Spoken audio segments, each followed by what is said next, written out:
I caught the scent before I saw the barrels, warm fruit, damp oak, that quiet, living sweetness that says the harvest is close. The tasting room windows were fogged at the corners, and the floorboards hummed under my boots with the soft thrum of the chiller. 8 years ago, I would have called this a dream. Back then, it was a nightmare everyone said I'd chosen for myself.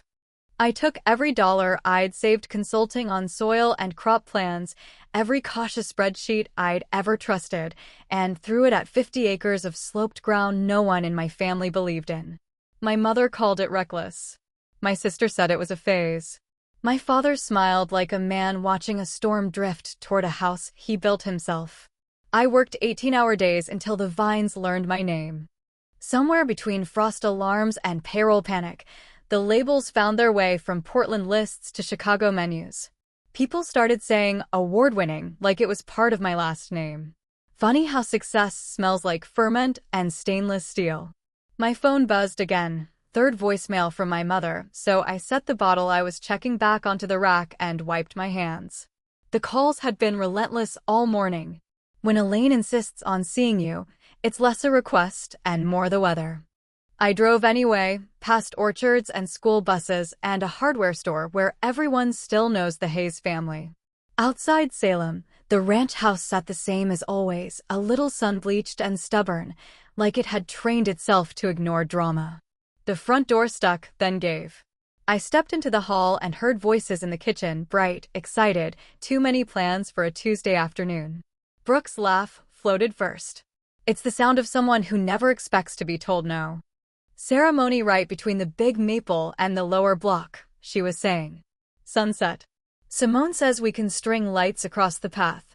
And the reception in the tasting room. Maybe spill into Lauren's cottage if people need a place to get ready. My hand stopped on the doorframe. I didn't walk in. I stood there, listening, breath held like a stubborn note. My mother answered, warm and certain. Familyland should host family milestones. Lauren will be thrilled. She doesn't have a choice, really. October is romantic there. The word choice snapped something clean. October. Crush season. The month when trucks backlog the lane and the press never sleeps. The month my calendar looks like a lost battle. I glanced down the hall at old photos, Brooke in a tiara at a school play, me with dirt under my nails, holding the 4-H ribbon no one framed. I leaned in. Brooke kept bubbling, 260 guests, an outdoor bar, lawn games near Block C, champagne sabre at golden hour. My mother made approving noises like everything had already been signed. They tossed the details like confetti. The arbor, the rentals, the cottage, the view. My property in their mouths, shaped into a party I hadn't been asked about. My phone buzzed again in my back pocket. I silenced it. I could have cleared my throat and stepped in. I could have said one sentence, this is my winery, not a community park, and ended it right there. But another part of me, the part that had carried frost blankets across fields at midnight, wanted to see how far the fantasy went. How deep do roots grow when you never prune them? I listened as Brooke mapped my entire weekend to her timeline. Guests arriving at 3. Vows at 6:15. Photos in the barrel room. My private cottage repurposed into a dressing suite, as if my life could be folded under someone else's veil. They used the word perfect too many times. Perfect view. Perfect lighting. Perfect sister. I remembered the night I signed the loan papers alone, my grandfather's old watch ticking through my doubt. He used to say boundaries are fences that keep the foxes out and the grapes safe. Back then, I thought he meant wildlife. My mother's voice softened into that tone she saves for the story she's already decided to tell. We'll make it easy on her. Just the space. No cost. Family takes care of family. The room around me blurred at the edges. No cost. As if storing wine, paying staff, and holding the liability for 260 people were free. As if my work was a set piece for the golden child's moment. I could feel the vineyard on my skin, the long rows like ribs under my palms, the cooling night air that means sugars are right and everything is on schedule. The idea of folding all of that into Brooke's content carousel made my teeth ache. Lauren will say yes, my mother added, as if I were a ritual, not a person. She always does in the end. I stepped back from the doorway before they saw me. The hallway felt longer than it was, and every family photo I passed pressed against me like a nudge to play along. Would you have walked in or kept listening? I chose the second thing. The thing that told me the truth more than confrontation would. I left them to their perfect plans and sat on the edge of the old sofa in the living room, hearing the clatter of dishes, the scrape of a chair, the soft fizz of a soda can opening. The sounds of people building a story around me without my permission. I looked at my hands. They were steady. Calm is a decision when the alternative is rage. I breathed in, the way I do before I taste a new barrel, and made a quiet promise to the woman who built a life out of dirt and doubt. I would not be used. But first, I wanted to know exactly how they planned to do it. I walked into the kitchen smiling like nothing was wrong, the way you do at family tables. The room smelled like coffee and lemon cleaner. My mother moved first, hug, perfume, a quick glance to measure if I would behave. Brooke lifted her phone for a half-second, framing me in the doorway like I was already part of the wedding content. They told me in overlapping bursts, the engagement last month, October sunsets in wine country, everyone we love under the maple. My mother said other venues were booked or greedy, then touched my arm and called the vineyard family land, as if the deed were a scrapbook page. Brooke added the number like it was nothing, around 260, such a pretty crowd, and waited for me to beam. I inhaled once. I pictured the production calendar taped to my office wall, deliveries, cold soaks, punch-downs timed to the hour. October isn't a party. October is triage in stainless and oak. I kept my voice even. I told them harvest is my busiest month, that shutting down would ripple through everything: tours, club pickups, distributors. I said I couldn't make decisions without looking at schedules and liability. My mother's smile thinned. Brooke laughed, light and sharp, and said she wasn't asking for staff or wine, just the space. As if space didn't carry risk. I tried to soften it. I told Brooke I was happy for her, that I wanted things to be beautiful, that I needed time. It landed like a non-apology. My mother lifted her chin and reminded me that family comes before business. I reminded her I built the business so family would have something to be proud of. The silence that followed was brittle enough to crack. Dinner scraped by in small talk that wasn't small. Every sentence held a hook. My mother mentioned how her friends' daughters make sacrifices for each other. Brooke described her dream dress, then sighed at the price, then glanced at me. I chewed my salad and noticed the way my father avoided my eyes like a man defusing a live wire with oven mitts. I didn't agree. I didn't refuse. I said I would think. My mother called that a difficult attitude. Brooke called it sabotage in slow motion and joked that I'd ruin her timeline. I cleared the dishes and pretended not to hear. Would you have said yes to keep the peace? The pressure began the next morning before coffee. A voicemail from my mother about how hurt Brooke felt. A text from Brooke, paragraphs long, accusing me of hoarding aesthetic and being cold since childhood. She typed that I never celebrate her wins. I stared at the screen until the words blurred, then put the phone face down and went to the crush pad. Grapes don't care about texts. They ask one question: are you ready now? Marco looked at me and didn't ask anything, just nodded toward the bins like he understood the math I was doing inside my chest. Work steadied me. Steam from the sanitizer curled in the cool air. Pumps thumped. Stainless glowed. Calm has a sound when you choose it. By lunch, my mother's second call landed with a brighter tone. She'd floated the idea to Aunt Linda, who was thrilled. The subtext wasn't subtle. More eyes, more pressure. I answered with the same line, I need time. She replied that time was unkind to brides. That evening, Brooke posted a photo of us as kids, backyard, sprinkler arcs, matching t-shirts. The caption, some sisters just get it. The comments piled up with hearts and future toasts. I watched people volunteer my home in the thread like they were assigning cupcakes for a bake sale. I did not engage. My hands went cold anyway. The next day brought Aunt Linda, who hadn't called me in years. She went straight to the thesis. It's just one day, honey, don't be greedy. Memories are priceless. I listened until she ran out of polite shaming.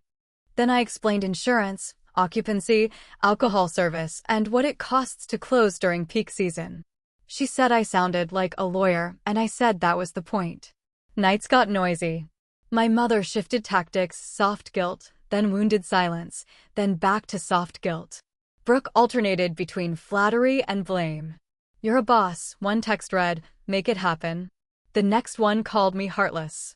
I typed responses and deleted them before sending. I'm not required to bleed on command.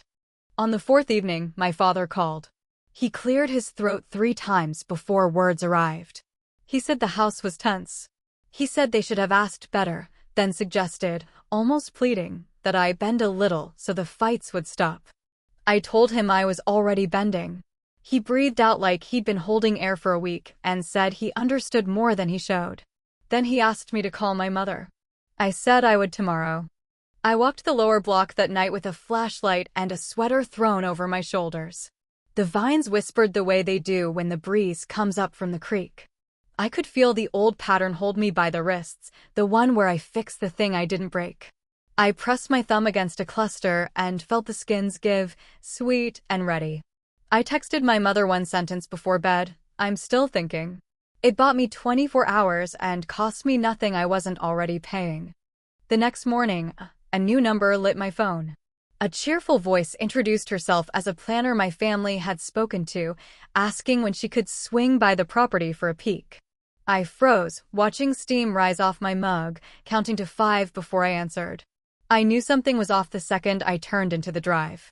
Elaine's sedan sat crooked by the tasting room, door shut, windows bright with movement.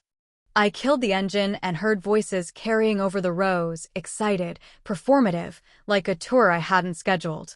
Down between Block B and the Maples, 3 figures moved through the vines. My mother, my sister, and a stranger in practical shoes pointing at the horizon. When they noticed me, the stranger smiled with vendor confidence and introduced herself as Simone, your planner. I tasted metal. I apologized to her first. "The property isn't available for events," I said evenly. "Not without my authorization." I asked Simone to email me her card and give us privacy. She glanced at the other 2, read the room, and left with a professional nod that said she'd seen families like ours before. The second she was gone, my mother shifted into scolding. Brooke pouted hard enough to bend light. They treated my earlier "I'll think about it" like a binding agreement. I reminded them the deed has one name. They reminded me we're family. Old choreography. Same bruises. We stood in the shade of the big maple while Brooke sketched her fantasy again. Arches here, dance floor there, photos in the barrel room, my cottage as a glam suite like that was obvious. I said it plainly, this is an active agricultural business, not a backdrop you rent with a smile. My mother said I was being difficult. I looked past them toward the crush pad and listened for the chiller, that low, calm hum that never lies. After they left in a cloud of wounded dignity, I walked straight to my office and called Nolan, my attorney. I told him exactly what had happened. He didn't waste time. Alcohol service means liability. 260 bodies mean occupancy. Cars mean traffic. One drunk guest rear-ends a minivan, and my insurance carrier remembers my name forever. He listed policies, certificates, indemnity language, the phrase additional insured. Practical words that sound boring until they save your life. Bottom line, he said, you need a contract or you need a no. I opened a new spreadsheet like I was lighting a flare. Then I called Dana, my accountant, and asked her to quantify what my gut already knew. She ran through calendars, average tasting room sales, club pickups we'd reschedule, tour refunds, overtime, cleanup, porta restrooms, additional staff, and the cost of pausing production windows. Her typing clicked steady in my ear, a metronome for reality. She paused, then gave me the number aloud like a verdict. About $46,000. Not profit.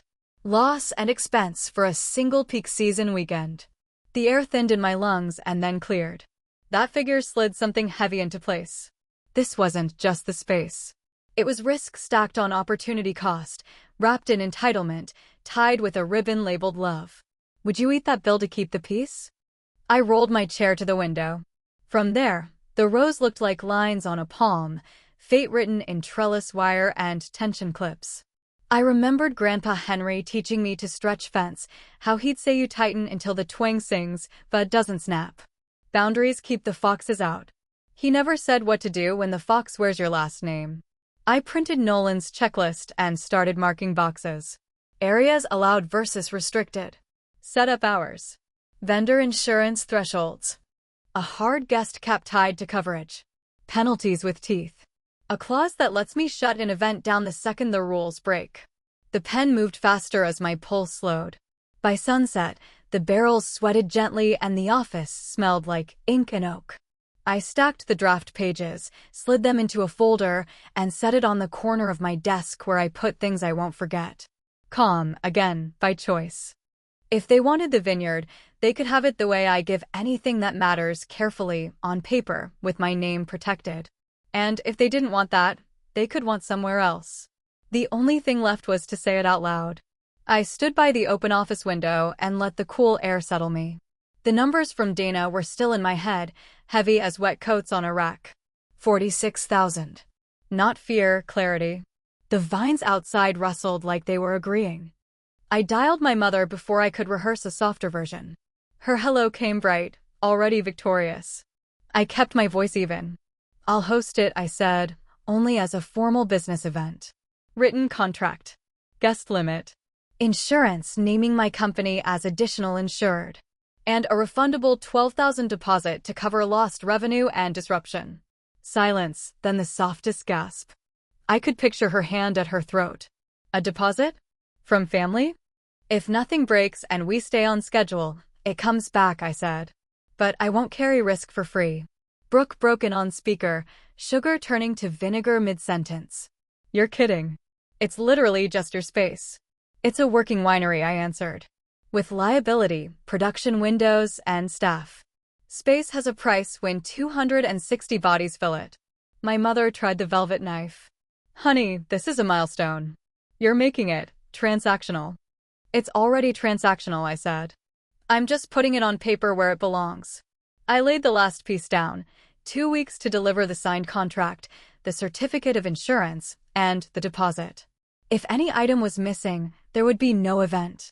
My mother exhaled like I'd failed a test she wrote after grading it. That timeline is cruel, she said. It's the only one that fits harvest, I said. 2 weeks. When the call ended, my hands trembled once, then stilled. Relief sits close to grief when you stop playing the role you were assigned. Would you have said yes without terms, hoping they'd behave? Nolan met me that afternoon with coffee strong enough to file metal. We spread pages across the tasting bar like a map. The printer chirped, the barrel room hummed, Marco's forklift beeped in polite apology as it passed. We wrote the world I could live with. Specific areas of access, ceremony by the big maple, reception on the south lawn only, no entry into the barrel room without me present. Set up windows, break down windows, hard stop at 10 p.m. for sound. Vendor requirements, licensed, insured, proof on file 1 week prior. Alcohol service limits, no self-pour, no outside spirits, staff ID checks on demand. Fire and decor, no open flame, no glitter, no confetti. Parking plan, overflow lot, shuttle required after sunset. Maximum occupancy, 260, verified by an advance guest list delivered 48 hours before arrival. We added teeth. Financial penalties for overruns. A clause that allowed me to suspend or shut down the event the moment any term was breached. Indemnification language like a locked gate. Additional insured, my name there twice, spelled right in bold. Enforceable, Nolan said, tapping the paragraph that mattered most. If they push past a limit, you have authority to end it. You won't need permission to protect your property. The word protect did something warm in my chest. I initialed every page like a person who planned to keep her promises to herself.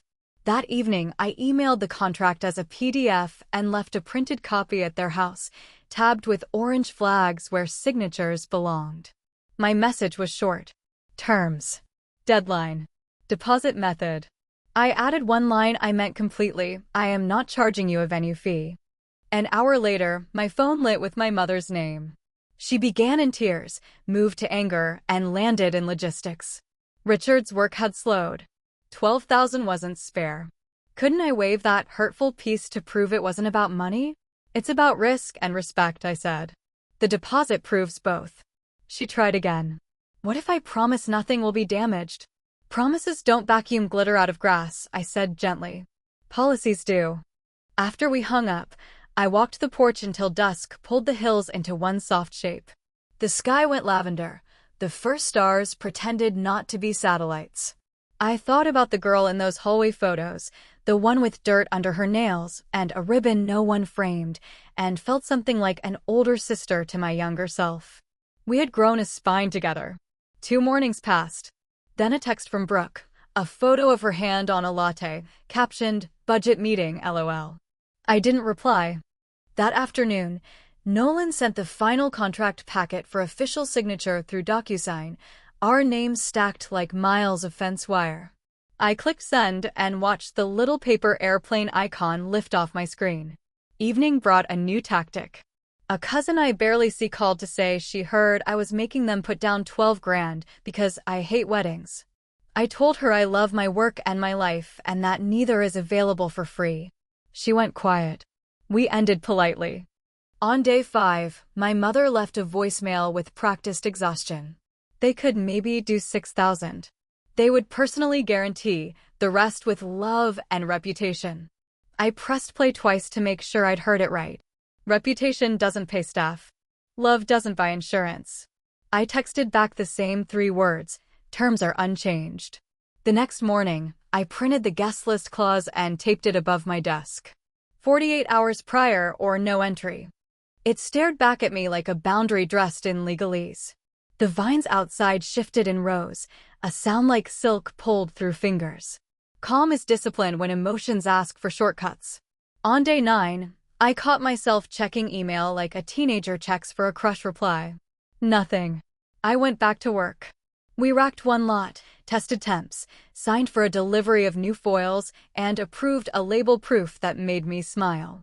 Life, even good life, doesn't pause for drama. That night, my father called. His voice held sawdust and long roads. He said the contract read harsh. I said it read standard. He said Brooke was crying. I said I believed that and I still needed the deposit. He sighed and, after a moment, admitted other venues had told them similar rules. Then he asked if I was sure about the deadline. I'm sure, I said. If it isn't in by then, the answer is no. We didn't fight. We just stood on different shores waving the same small flag called love. When we ended the call, I opened my inbox. No signatures. No certificate of insurance. No deposit confirmation. Only one new email, Simone, the planner, subject line, checking in on status. The body was polite, professional, and assumed forward motion. Someone had told her yes without telling me first. I stared at the screen until the cursor felt like a heartbeat. Then I typed one sentence. No event will be confirmed without a signed contract, verified insurance, and the deposit on file. I hit send and set my phone face down. Outside, the cold came in clean and sure. I locked the office and listened to the hum of the chiller fade as I walked away. The fence line had been set. Now I would find out who respected it and who intended to climb. The tasting room bell chimed and the door slammed before it finished ringing. Brooke walked in like a camera was already rolling. Her perfume hit first, then her voice, high, hurt, rehearsed. She didn't order a tasting. She ordered an apology. She paced between the bar stools and the window, listing the ways I'd always been difficult. I let her empty out. Then I answered the question she kept dodging. I reminded her of the money I'd lent and never saw again, the night she pitched my class project at a college mixer and called it ours, the afternoon she told relatives I was too intense to love. Her face hardened like wet plaster. She laughed once, brittle. I envied the attention, she decided, so I was punishing her big moment. Then she nailed down the thesis. Family land belongs to family. They would have the wedding here, with or without my signature, because saying no wasn't what sisters do. Calm is a skill I earned in cold mornings and stuck valves. I told her trespass is still trespass when you share a last name, and unauthorized events on private property end with police lights. I said it quietly, so she'd hear it. She blinked like I'd slapped her and stormed out, heels hitting the floor in perfect little meteors. Silence returned like an old friend. I poured water into a glass and tasted metal under my tongue. My phone buzzed. A new email lit the screen. Subject: Hayes Ridge Vineyard, October 14th, catering confirmation. 260 guests. From Cedar Fork Catering. Body: Thank you for booking your event with us, Lauren. Final menu attached. I stared. Another email stacked on top, Sunbird Floral. We're thrilled for the vineyard ceremony. Then Spincraft DJ, playlist questions for the barrel room. A rental company, a photo booth, a shuttle service, each one thanking me for business I hadn't authorized, on a date I hadn't granted. I called the caterer first. The manager sounded kind, busy, certain. Yes, Brooke had booked weeks ago. Yes, Lauren, the owner, had approved in principle. No, they hadn't seen a contract. Brides move fast, they said. Would you let someone write your name on a bill you'd have to pay? By the third call, the feeling shifted from anger to procedure. I opened a file and started a list. Vendor, contact, date booked, what was promised in my name. Then I called Nolan. He didn't waste words. Unauthorized contracting. Misrepresentation. Shut it down. He drafted cease and desist letters like he was chopping wood, clean cuts, no splinters. I reviewed each one and signed with a hand that didn't shake. We emailed the vendors, CCNG Brooke, to keep the record whole.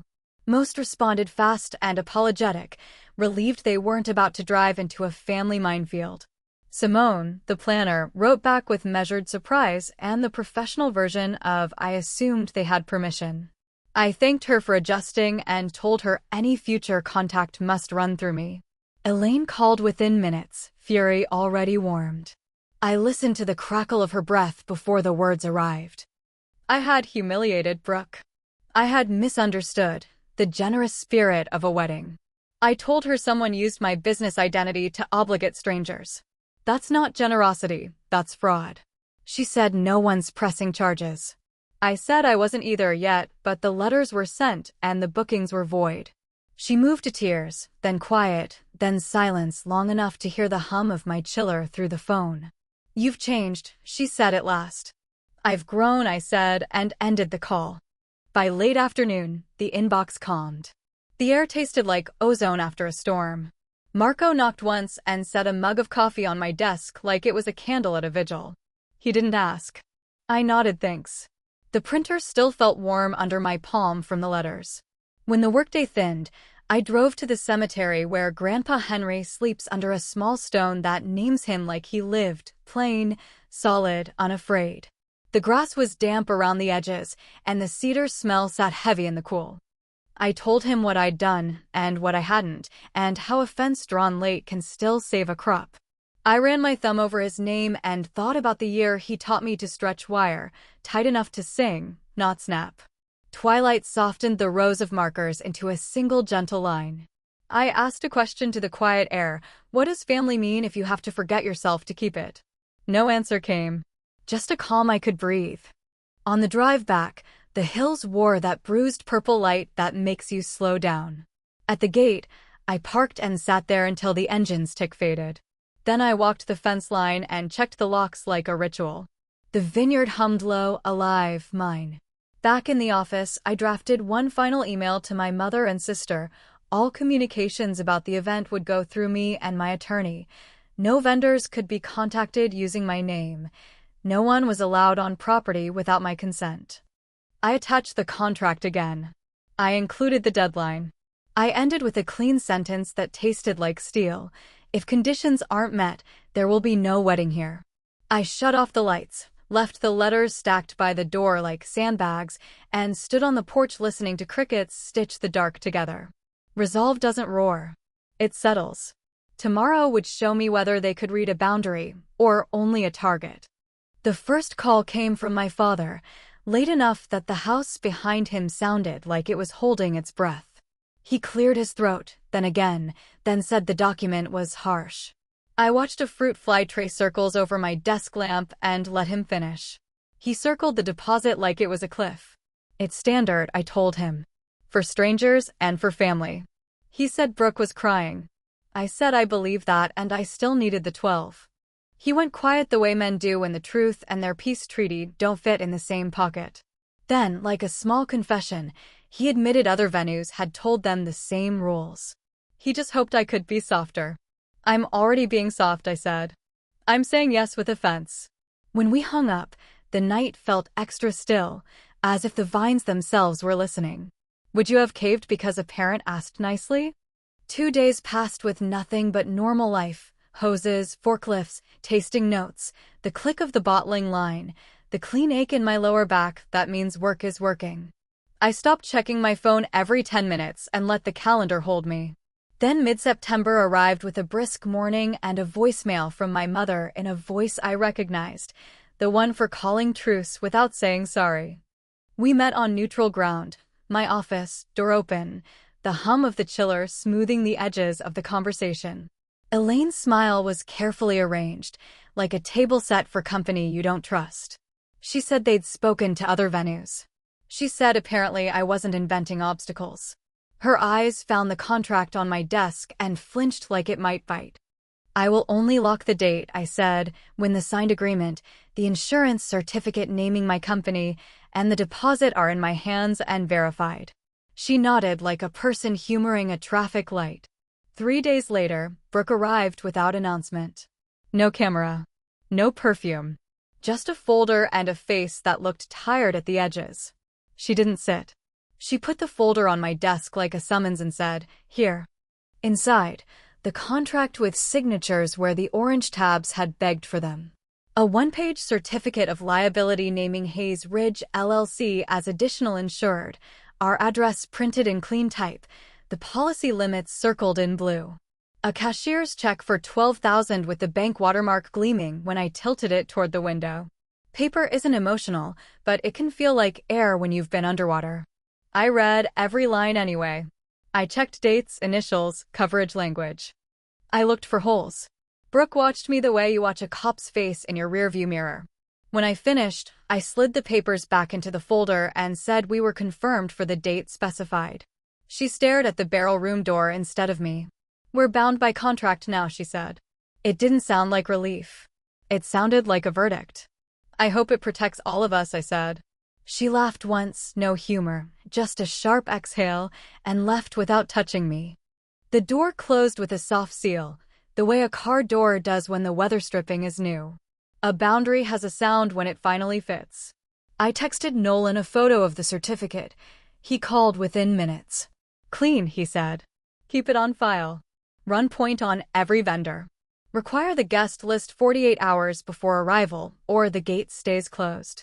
48 hours, I repeated, and wrote it on a sticky note I stuck to my monitor like a rule taped to a refrigerator. No entry without list. Dana pinged next, asking if the deposit had landed. I walked the cashier's check to the safe and set it under the contracts. It looked small for what it represented, a pressure valve, a promise, a price tag on peace. For almost 2 weeks after that, silence. No texts from Brooke. No speeches from my mother. My father sent a thumbs-up emoji after I forwarded him the finalized site map, which felt like his way of sending a folded lawn chair into a hurricane. Harvest ate the hours anyway. Mornings smelled like wet leaves and cold metal, afternoons smelled like sugar and yeast. Marco and I moved like a practice duet, pump, test, taste, note, until my brain hummed with stainless instead of family. It wasn't all quiet. A few vendors reached out professionally, Simone with a checklist, the rental company with measurements for the south lawn, the restroom provider confirming ADA placement. I answered each message with the same tone I use for wholesale accounts, polite, clear, documented. Every reply copied to a folder labeled Wedding, Hayes/Alvarez, not because I wanted history, but because I'd learned to keep one. One afternoon, Simone stopped by for a walkthrough. Clipboard, flats, rain plan already sketched. I liked her efficiency and kept my guard anyway. We traced power sources, mapped parking, measured the slope near the maple for chairs. I explained the restricted zones and the sound cutoff, and watched her write quickly without rolling her eyes. If she noticed the weight in the air between me and the word wedding, she didn't say so. Guest list, she asked at the end, pen hovering. Due 48 hours before, I said. Hard cap, 260. If I don't have the list, no one gets beyond the gate. Understood, she said, and she sounded like she meant it. That night, I sat on the porch with a glass from last year's Pinot and let the cool push against my face. The owl in the creek line called twice. The road below the hill kept its secrets. My phone lay face down next to me, dark. Calm felt like a porch light left on for myself. The next morning brought an email from Kendra Ross, the security lead I'd hired, clear subject, clean bullet points, no drama. 2 guards at the main entrance, 1 at the service road, roving patrol on radios, my number on every lanyard. Entry only for names on the list. I wrote back with a site map and the words, "Thank you," and felt my shoulders drop a half inch. I marked the wedding date with a neat block on the wall calendar, then penciled around it the unavoidable realities. Fruit pick in the upper block, press window for the Chardonnay lot, club pickup on Sunday. Life didn't bow for anyone's bouquet. A week out, my mother texted a photo of a sunset over the vineyard, orange and gold melting together like a cliché that still works, and wrote, "See? It was meant to be." I didn't answer. Meaning isn't a sunset. It's paperwork and respect. Another day clicked by, then another. The valley tightened into fall like a belt notch. On the morning I finalized staff assignments for harvest weekend, I noticed the sticky note on my monitor and underlined the last word with a pen, list. My thumb hovered over a message to Simone, then I put the phone down. People love to call boundaries mean until they need one. At noon, my father called from his truck. I could hear the blinker, the gravel. He said he'd drive the older relatives himself, keep things smooth. It was the closest he'd come to taking my side out loud. I told him the guards would wave him through when his name was on the list. He paused, then said, "Right. The list." In the background, I thought I heard my mother remind him to ask about adding 2 cousins who might swing by. 260, I said. No more. Got it, he said, and I believed he wanted to. By late afternoon, harvest took me back. We moved bins. We laughed once at a joke about how grapes are like teenagers, perfect until you need them to show up on time. I let my brain sit in that for a while because it's kinder than the truth I knew. People who think rules don't apply to them don't become careful overnight. On my desk, the calendar glowed, 2 days until vows and speeches and strategically staged candids. 2 days until a gate, a list, a number. I traced the edge of the deposit receipt with a fingernail and listened to the hum of the chiller braid with the dusk. Some silences are peace. Some are preparation. This one felt like plywood over windows before a storm. I didn't know yet which way the wind would blow. I only knew the hinges on my gate were oiled, the contract was signed, and the cap, 260, was written everywhere that mattered. Later, I would learn how elastic that number was in their minds. For now, the night just breathed, steady and sure, while I waited for a list that still hadn't arrived. We pulled fruit at dawn, headlamps throwing thin halos down the rows. The air felt rinsed and new, the kind that wakes steel and bone. Marco called weights from the scale, the destemmer hummed like a big cat, and for a few clean hours the world held only sugars, skins, and timing. I leaned into the rhythm until my phone vibrated against my thigh like a trapped bee. Security check-in. Kendra had arrived with her team, 6 uniforms, radios already crackling. I wiped my hands, grabbed the site map, and met them by the gate. Kendra's handshake was dry and firm. Her eyes did the quick math of exits, choke points, and human nature. 2 on Main, 1 at the service road. Rovers on a loop, she said, tracing lines with a capped pen. Name check at the gate. If there's no list, there's no entry. You're the final call. Guest list due by early afternoon, I said. Hard cap is 260. If we don't have it, we turn everyone back. Kendra nodded once, then had each guard repeated over radio. The chorus of voices steadied me. I gave her my number again, pointed out the restricted blocks, and showed her the shutoff for the South Lawn power if we needed a blunt instrument. She didn't flinch. I liked that. Back in the cellar, the air smelled like crushed raspberry and cold metal. Work kept tugging at my sleeve, but the clock had learned a new word, list. By noon, nothing from Simone. I sent a polite nudge, subject, guest list per contract. She replied 15 minutes later with professional sunshine. Still being finalized, shouldn't be a problem. Could security just wave people in while we finalize? I stared at the screen until the edges blurred. Then I called her. My voice stayed level because level is a choice. I told her no one crosses the gate without names in hand. Not vendors. Not family. Not the bride in a white dress. There was a small silence on the line, the kind where you hear someone decide whether to argue. She didn't. She promised to push Elaine and Brooke for the list. I put the phone down and felt the familiar tilt, the one where you watch people treat your boundary like a suggestion. Would you soften to avoid being called cruel? At 1, I called Nolan. He was already reading my email. If they haven't delivered the list, they're playing for chaos, he said. Overwhelm the gate, make your guards look unreasonable, and hope you cave before any authority arrives. Your contract is clear. The cap is enforceable because it ties to insurance and safety. What if they show up with 300? I asked, already knowing the answer. You shut it down. Call non-emergency now. Give dispatch a heads up. Document everything, timestamped photos, vendor arrivals, radio logs. Don't argue at the gate. Point to the contract. After we hung up, I called the county non-emergency line and reported a potential trespass situation tied to an event cancellation. The dispatcher took notes, gave me a case number, and said to call if anyone tried to force entry. Calm is a procedure when anger is the obvious choice. 2 o'clock. The valley heat lifted like a curtain, and the breeze moved through the rows with that soft shushing sound I've loved since the first year. Still no list. I texted Simone again, brief, polite, final. At 2:23, my phone rang. Elaine. Her hello came breathless and offended, as if I'd already ruined something. I asked for the list. She said it was just about ready. I asked for the number, not the poetry. She paused long enough to make the truth sweat. About 3:20, she said, then rushed to soften it. But we invited 4:20 just in case some can't come. People always cancel. There it was, an old habit dressed as math. I pictured 2 hands stretching my fence until the wire sang. I kept my voice steady. The contract caps occupancy at 260, I said. Insurance is written on that number.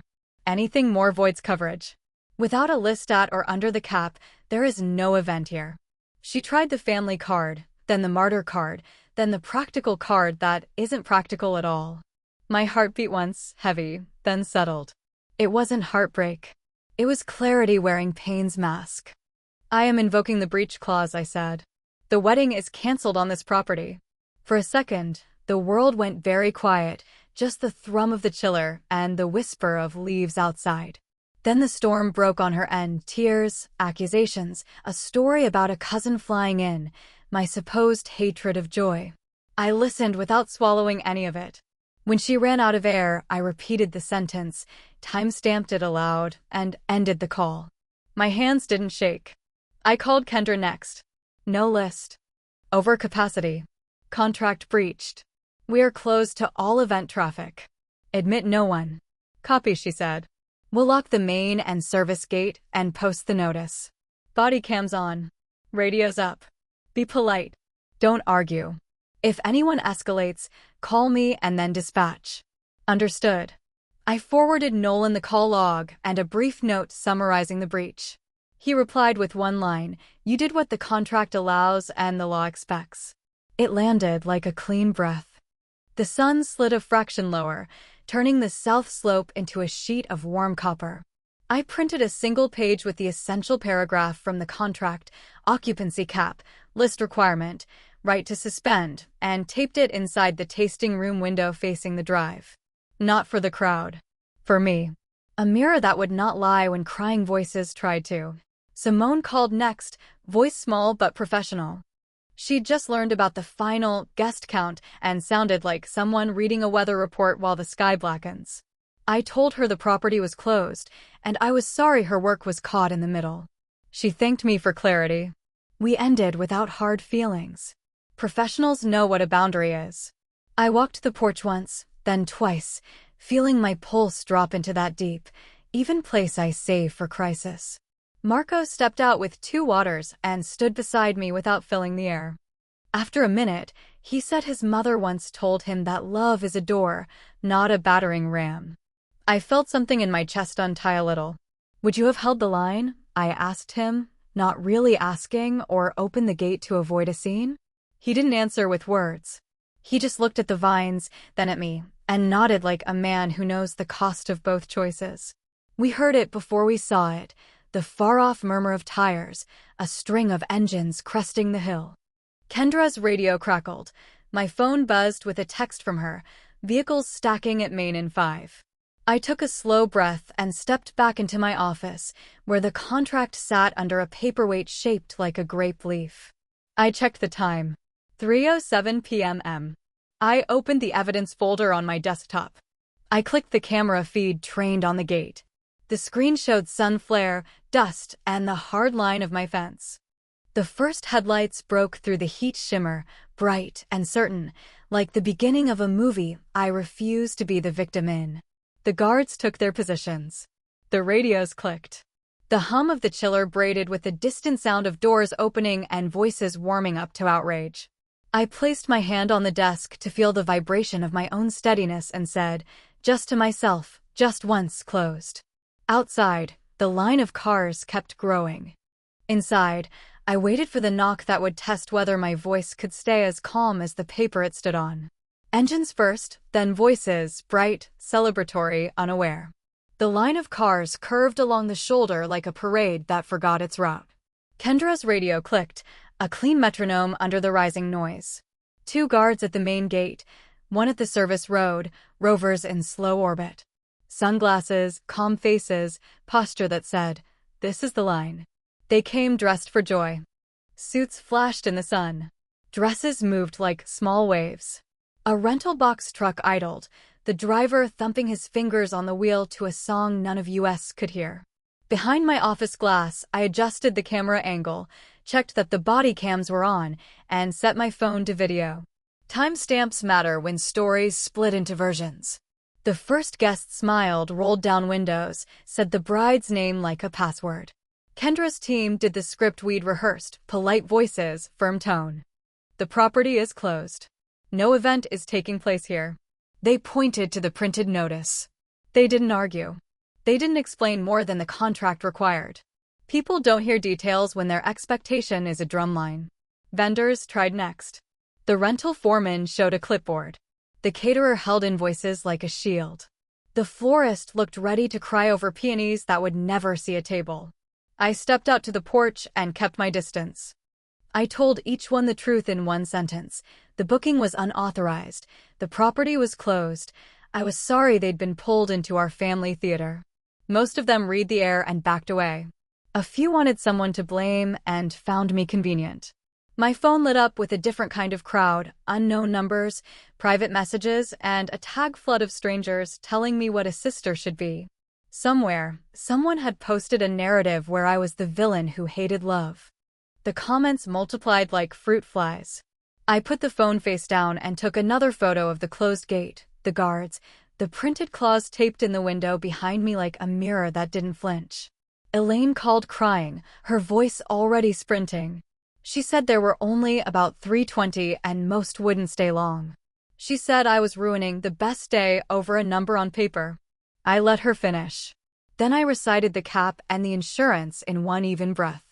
She shifted to the story of a cousin who'd flown in, an aunt in from Bend, a grandmother who doesn't have many celebrations left. I kept my voice level. Safety isn't sentimental. Coverage isn't elastic. She hung up without saying goodbye.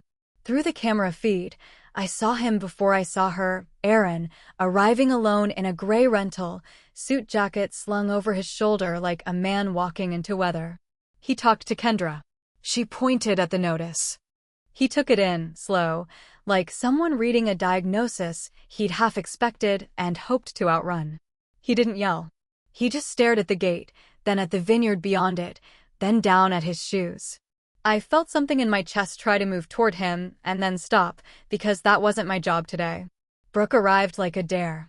White dress, long veil, makeup built to survive heat and tears. Simone trailed behind her, clipboard clutched, eyes soft with disaster management. Brooke stepped out of the car and the crowd breathed, as if a heroine had finally appeared to fix a plot twist she wrote. She took in the closed gate, the guards, the notice. Her face didn't register understanding. It registered insult. She walked straight to the fence line and called my name like it was a command. I didn't go down. Kendra met her halfway and kept her hands visible, level with the radio. Brooke tried reason, then rage, then that wounded tone people use when they've never been told no in public. When none of it bent the steel, she did the thing I had told myself she wouldn't do. She hiked her dress, grabbed the fence, and started to climb. The crowd gasped, then murmured, half encouragement, half shock. The veil snagged on a top wire, silk hissed where it met metal. Kendra raised a palm and said one clear sentence, "Ma'am, please step down."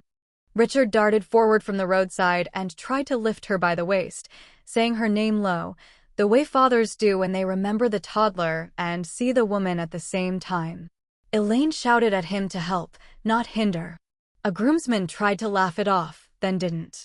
Brooke let go, landed badly, caught herself before the dress tore. For a second, our eyes met across the heat shimmer. There was no winning in her look, no grace. Just a calculation that had finally hit a number she couldn't fudge. "Would you have opened the gate for the dress?"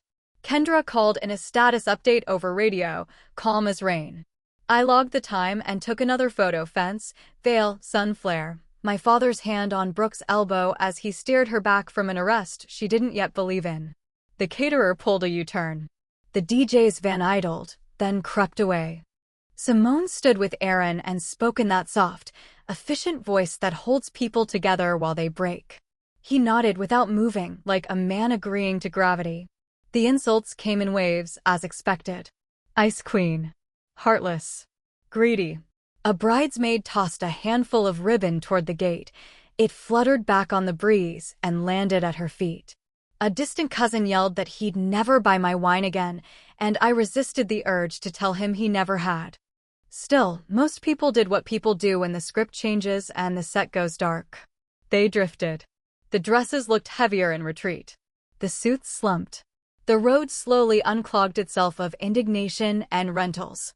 By early evening, the shoulder held only a few cars and an argument with no audience. Richard and Elaine stood close, their mouths moving in hard lines. Brooke paced, phone high, tears catching light and turning theatrical by accident. Aaron finally put his jacket on and ran a hand through his hair like a man who'd just decided to stop trying to hold two sides of a bridge that didn't meet. He spoke to Brooke.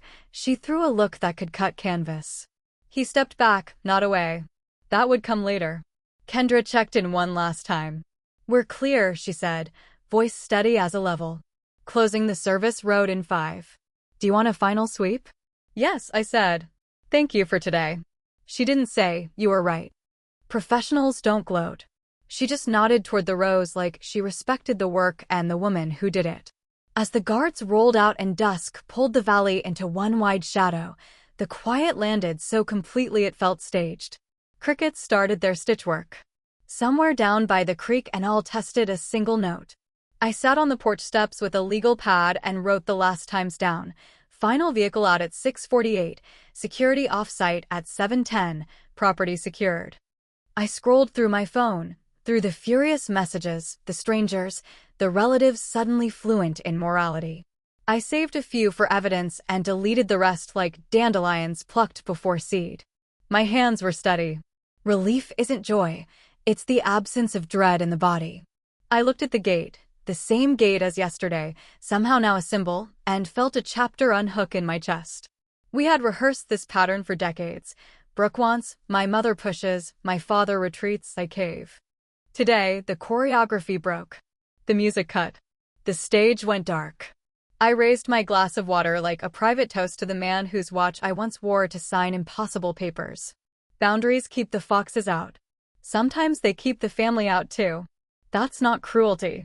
That's care in a world that mistakes access for love. Night settled. The vines breathed. Somewhere out there, other people were rewriting their own scripts, held together by contracts and choices and a kind of love that doesn't need an audience. Tomorrow would bring the next act: lawyers, stories, the cost of telling the truth in public. For now, the gate held. And so did I. The letter landed on a Thursday, heavy as a small brick in my mailbox. Legal white, too stiff, my name printed like a warning. I carried it to the porch and opened it with the small knife I use for tape and twine. The words were familiar in shape and ridiculous in content: breach of contract, emotional distress, damages for a ruined wedding day I never hosted. My sister's lawyer had signed it with a pen that imagined itself important. I took a photo for the file, then called Nolan. He answered on the first ring, voice flat in that particular way that means he isn't impressed. He asked me to read the claims. I did, steady as a metronome. When I finished, he made it sound like a man closing a door on a draft. "It's weak," he said. "Your contract is clear. Your records are cleaner." That night, I stacked everything on my desk and built a paper spine out of the truth. The signed agreement with the cap. Simone's emails asking for the list. My request stamped by time. Kendra's incident log. Photos of the gate, the posted clause, the timestamp overlay in the corner. Calm has a shape when you put it in a binder. Nolan sketched options without flourish. We could countersue for misrepresentation, attempted trespass, reputational harm. We could chase every post that called me names until they apologized in smaller fonts. He laid each choice down like cutlery next to a plate, then asked what I wanted to eat. "Would you spend months in court to teach your sister a lesson?" I thought about harvest mornings, about the hum of the chiller, about the way peace feels like walking the rows before anyone asks you for anything. "I want dismissal," I said. "I want my life back." He filed a response that read like arithmetic. Guest cap, 260. Invitations reportedly, 420. List required, not delivered. Breach clause, invoked. Security, hired. Law enforcement, prepped. Evidence, attached. Somewhere, a clerk fed our paper into a machine that stamped an answer no story could bend. The hearing came fast, the way simple things should. County courthouse on a gray morning that smelled like wet dust and coffee. I wore black because it required no thought. In the hallway, the vending machine hummed. A bailiff yawned. One couple argued quietly about who forgot the parking ticket on the dashboard. Brooke arrived looking polished and brittle, her lawyer bright with theater. Elaine stayed outside the courtroom door like a queen guarding a myth. Richard nodded once at me, a carpenter's acknowledgement. The structure will stand or it won't. Inside, the judge read the file like a person scanning for a typo. Nolan spoke in clean lines. He didn't sell me, he sold the contract.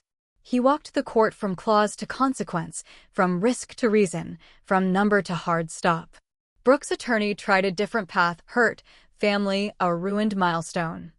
The judge waited politely for the law to appear, and when it didn't, he found the paragraph where it lived in our packet. The dismissal was short. It sounded like an accountant balancing a column and setting down his pen. Claim denied. Defendant acted within contractual rights. Fees to defendant. The words were all there, simple and unromantic, exactly what safety sounds like when it is speaking English. Outside, my body exhaled before I realized I'd been holding my breath. Nolan shook my hand, told me he'd follow up on fees, and left to make another courtroom punctual. Brooke stood with her lawyer as if someone had taken the floor from under them and replaced it with tile. Elaine's eyes found mine and did not soften. She said nothing. I said nothing back. Across the hall, a clerk stapled something with the gentle finality of a priest closing a book. Back at the vineyard, the day kept its appointments. Trucks came. Fruit was weighed. Marco asked if we were good, and I said yes, like a woman checking the locks again anyway. The inbox offered a handful of strangers still angry, a handful newly quiet. I deleted the first and ignored the second. Some people only understand offense when their bumper hits it. A week later, an envelope brought the order on fees. It didn't feel like victory money. It felt like reimbursement for time stolen and returned in small bills. I filed it under P for proof and went back to the barrel room, where the Chardonnay had started to whisper that it wanted a little more time on lease. Work is always there when drama runs out of air. Then came the thing I hadn't expected, a magazine request, clean and professional, the way good opportunities arrive. Regional spread on women who build from soil up. They wanted photos with the rows, quotes on risk and instinct, a small sidebar on mistakes you listen to instead of bury. I said yes, because I had something to say that didn't mention a wedding at all. The photographer liked morning light. We walked the slope while dew clung to the edges of my cuffs. She had me pause by the big maple and again near the barrel room door, and I watched her change lenses like a person choosing which truth to tell. When the feature ran, the headline made me smile without flinching. Boundaries and barrels, how one vintner kept her vision intact. The text caught my voice better than I expected. They let me talk about the smell of harvest, the math of risk, the way trust tastes like clean acidity, and a finish that lingers. The day the magazine hit mailboxes, my father called. He doesn't buy glossy things, but a neighbor had shown him the spread, and he'd sat under the shop light with a cup of coffee and read every word. His voice on the phone sounded oddly young. "I'm proud," he said. Just that. Then, after a beat, he added that he still wished the wedding had gone different. A soft truth placed gently next to a harder one. "So do I said, and meant it in a way that didn't require revisionist memory. We let the silence rest between us like a board we'd both measured and cut to length. Then he told me about a porch step he was replacing and a storm that might roll in from the coast. We ended like two people who know the weather is real and the past is fixed. On a Tuesday afternoon not long after, I found a check in the mail from Brooke's attorney for the fees the judge had awarded. No note, just a stub that said what it was and what it wasn't. I deposited it without ceremony. Money is an apology. It's gravity. That evening, I poured a small glass of last year's Pinot and stood by the open door of the barrel room. The valley smelled like whetstone and walnut leaves.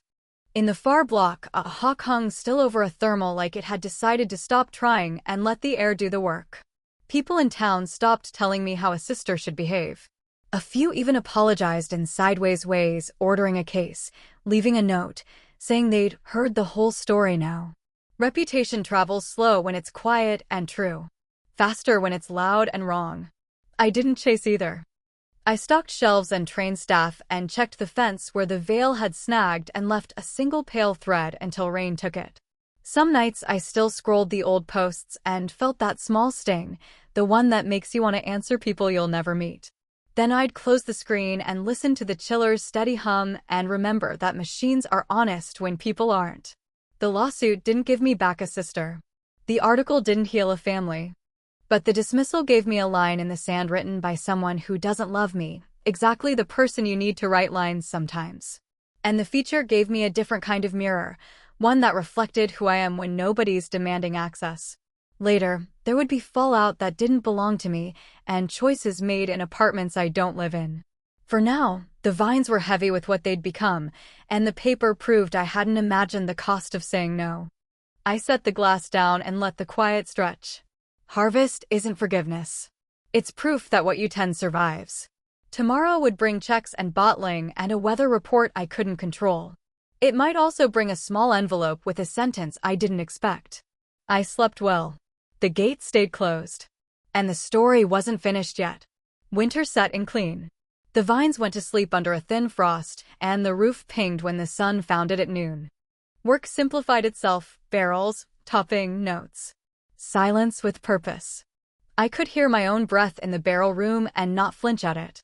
Life stretched forward the way rows do when you stand at the end post and look down the line. I hired 2 more seller hands.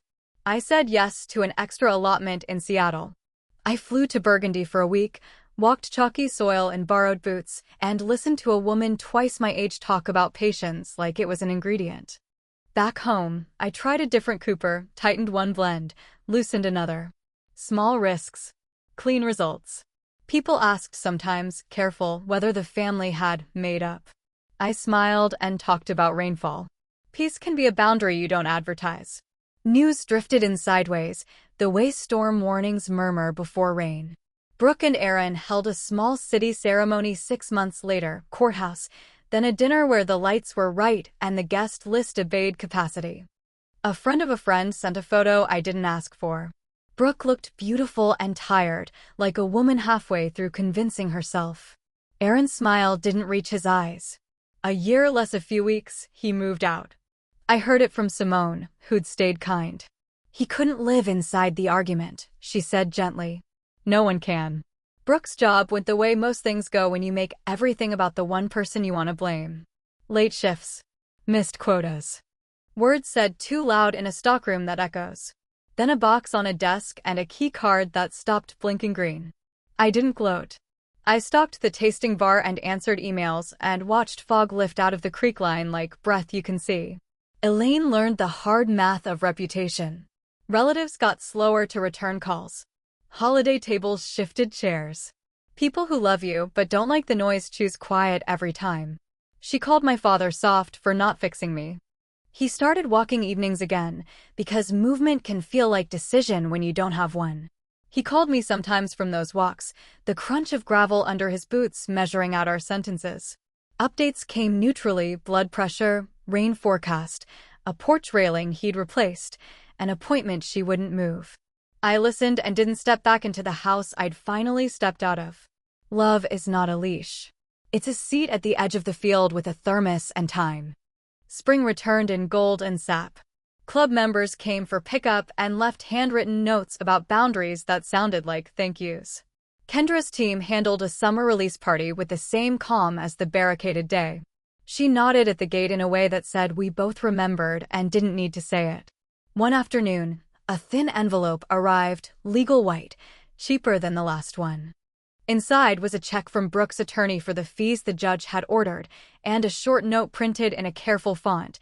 I hope you're happy now. Would you accept an apology that was just a check and a sentence? I stood at the counter and let the paper sit in my hands long enough for the temperature to match my skin. Then I endorsed the back, logged it with Dana, and dropped it at the bank on my way to pick up dry goods. In the grocery aisle, I found myself beside Aaron reaching for the same bag of coffee.